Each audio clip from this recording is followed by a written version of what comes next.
Welcome to the Mid Week Tease with me, Adelle Onyango, where I share some random and not too random thoughts on things.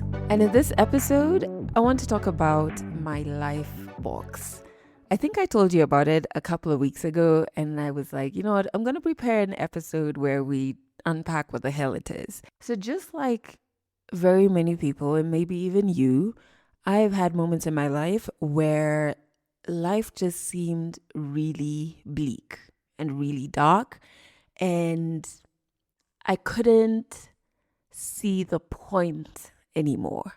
I couldn't remember that dark seasons come and go. And some of those moments were brought about by a stressful experience or trauma or grief. Grief. And one of them was brought about by an actual low functioning depression episode, right? And at the time that I was going through it, I didn't even know that's what was happening. I knew something was off. Like it literally felt like an internal pipe had burst within me, and something wasn't getting from point A to point B, but I didn't know that it was actually low functioning depression. But my goodness, the dark thoughts were so heavy. And I remember working my way out of that with my therapist, with my doctor, and telling myself I'm going to make sure that should I experience another dark season, because sometimes these seasons are out of my control, right? I'm not in control of everything in the world, you know? Should I experience them again, I want to never forget two things. Number one, that I have the capacity to experience joy and to be loved. And that two, this season will pass. So I figured one of the things that's important to do is to make sure I have a reminder of that close to me. And hence I created my life box. That's what I call it. I don't know if anybody else does this. I don't know if they have a different name for it, but I call it my life box because it just reminds me of moments where I experienced such high levels of life, of joy, of love, and of pride in myself or in my work. And let me just give you a rundown of what is in my actual box. Like it's an actual box. If you want to see it, I've posted a picture of it on my Instagram page. And yeah, it has little reminders that I'm loved, that I have lived, and that joy has visited me before. So there's a birthday card that my mom gave me when I turned 10. My mom gave me a card every year, and it just so happens the one that I always kept with me, moved out of our family home with it, moved out of like my marital home with it. Like I don't even know how I kept it because I don't remember consciously thinking about it. Anyway, was the one that she gave me when I turned 10 years old. And I love it because when I was younger, I thought my mom's handwriting was so regal, and the way she wrote love mommy, her M's and her Y's. When I was younger, I'd just be like, oh my God, how can I write like this woman? And so whenever I open the card, number one, I feel very loved because my mom wrote me a card every birthday and I got a gift every birthday. But number two, I'm just like, wow, the way, like I really used to look up and I was like, I wish I could be as tall as her. I wish I could be as regal and beautiful. Anyway, so that's one thing that I have inside. My life box, I have letters from my friends. I told you about this, I think. I'm not sure. But this year on my birthday, I asked my friends, my favorite women, to write me letters instead of buying me gifts. And those went into my life box. And one of them actually wrote me a poem. So that's in my life box, which is incredible because I'm a poet and I love poetry. I have some receipts from some of my favorite solo trips, which is just incredible. It just makes me so happy. I have a Polaroid picture. It's in black and white though, but of my first time on a sunset cruise in Lamu. And it was a trip that I really loved, and I loved the silence. And it's a trip that made me appreciate silence. So it's in there. I have a card from a restaurant in Paris where I had the most mind blowing chicken. If you know me, you know I love chicken. So that's the reason it's in there. But I had it with one of my long-term friends and sisters, Lucille. Shout out to you. So that's in my life box because it was such an amazing evening. I have receipts from my bicycle tours, which is one of my favorite things to do in the world whenever I go to any city in Kenya, outside of Kenya. I love bicycle tours so much. There's a memory card that is full of career moments that I'm proud of. And it's also full of some of my favorite memes that just automatically make me laugh. Like there's this one from a Nigerian from a Nigerian movie for like, I don't like peace.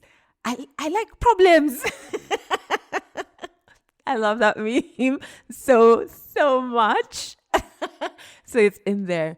It's a small box, but it is something super powerful because it's like evidence of joy. And I think oftentimes, even when it's not dark seasons, oftentimes we forget these things. And the reason we forget is because of something that psychologists call negative or negativity bias, which means our brains are wired to remember painful experiences more strongly than positive ones. And there's a psychologist called Rick Hansen who studies the brain and happiness. And the way he describes it is absolutely beautiful. He says, the brain is like Velcro for negative experiences and Teflon for positive ones. So the pain sticks and the joy slides off.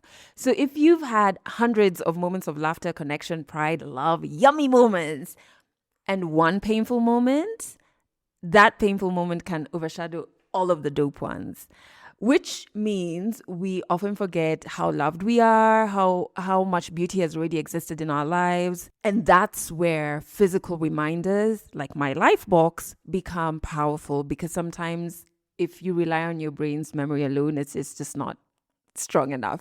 Sometimes you need evidence that you can touch and feel. You know what I mean? There is also another concept in positive psychology called savoring. As someone who likes cakes, I'm just like, tell me more. And this was, led by work by a psychologist called Fred Bryant.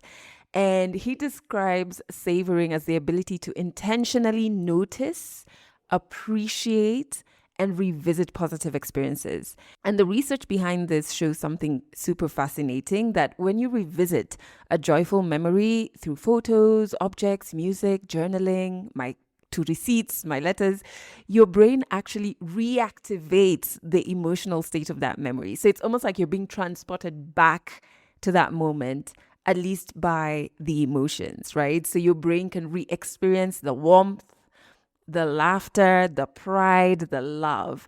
And that's why, like, looking at old photos with friends can certainly make you laugh again. Or, hearing a song can bring back an entire season of your life.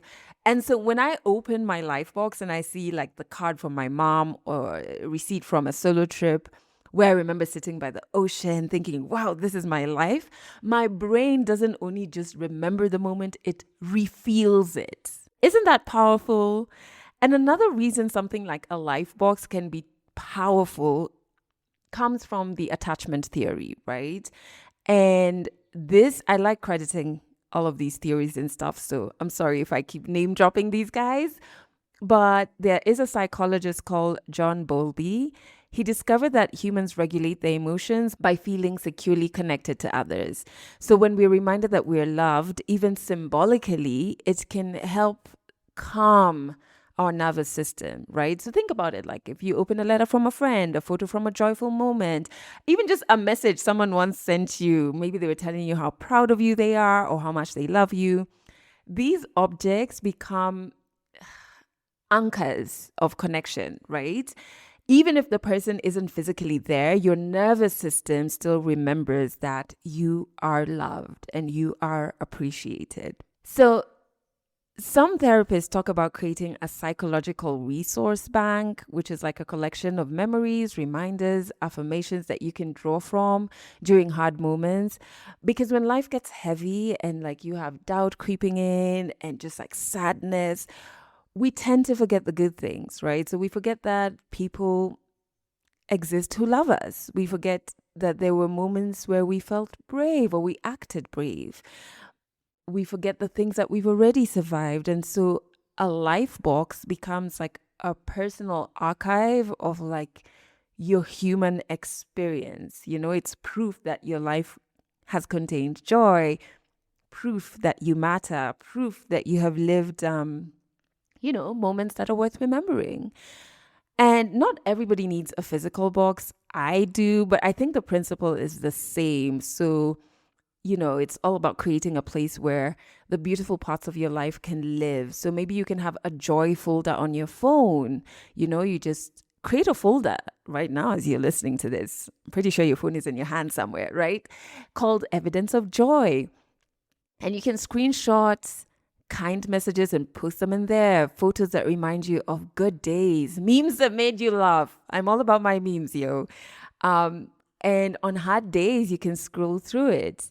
Or this I love, you can create a voice note archive, right? Record voice notes to your future self when something beautiful happens.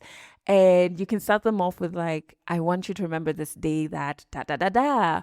And, I feel like, aside from the fact that I love audio, and so I might be a bit biased, but I feel like a voice note archive is something that your future self will really thank you for. You can also have a joy journal where you can write down moments you felt loved, moments you felt proud, moments that made you laugh. And honestly, the research shows that gratitude journaling significantly improves emotional well being.